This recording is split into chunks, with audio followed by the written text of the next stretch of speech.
is threatening to shoot down House Speaker Nancy Pelosi's plane if she visits Taiwan. Let that sink in.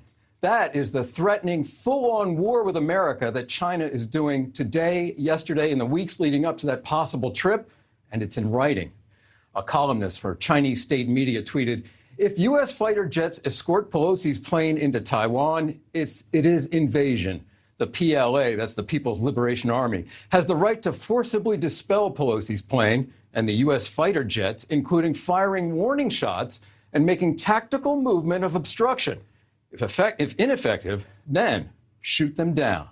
The Chinese are masters of propaganda. But keep in mind, the CCP, the Chinese Communist Party, controls the media in China. That means this tweet doesn't go out without the approval of top Chinese officials.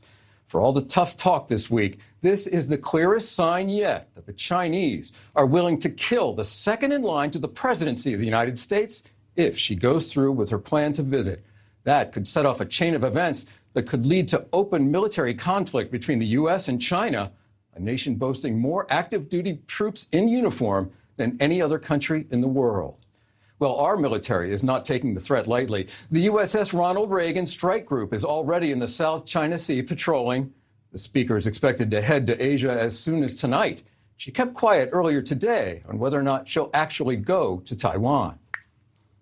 I'm very excited should we go to the countries that you'll be hearing about along the way, about how the conversations we have now.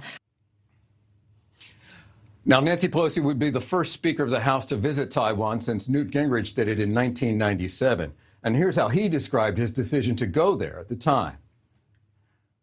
I insisted on going both to Hong Kong and Taiwan on the trip, and the government in Beijing accepted that decision, and we had very direct conversations.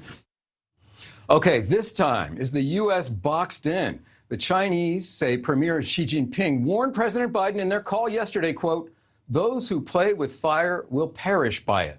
That call came yesterday between the two leaders. So at this point, can the Speaker and the administration back down and allow China to dictate to the U.S. who can go to Taiwan and who can't?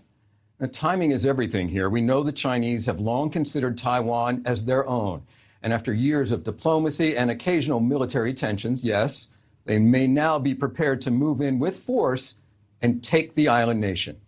New York Times reports China could make a strong move against Taiwan within the next 18 months. That's far sooner than the previous timeline of 3 to 8 years. CIA Director William Burns believes Chinese President Xi will use the lessons from the Russian invasion of Ukraine before making his move. Thanks for watching. Go to newsnationnow.com to find NewsNation on your television provider. And don't forget to subscribe. Click the red button to get more of NewsNation's fact-driven, unbiased coverage.